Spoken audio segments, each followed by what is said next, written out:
Welcome. In this short tutorial, I'll be showing you how to change a SKYSCANNER currency. All right. All you have to do is just go ahead over to the top right, click on the three horizontal lines, and then here click on regional settings. Okay, as you can see here, we have the language. You can choose your language in here. Also, what you're looking for is the currency right here. Just click on the drop down and you have a ton of options right here. For example, as you can see, I'm currently in the Philippines and my currency right here should be in Philippine peso. Okay, I'm going to show you like so. Again, go to regional settings, currency. I'm going to change it to USD right here at the top. Save. Wait for it. As you can see here, is now set to US dollars. And that's basically how you do it.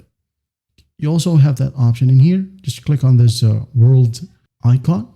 Click on it like so. You can just easily change your language, country, region, and currency in here. Hit on save. And once done, you're good to go. Well, I hope this video helps and I'll see you in the next one.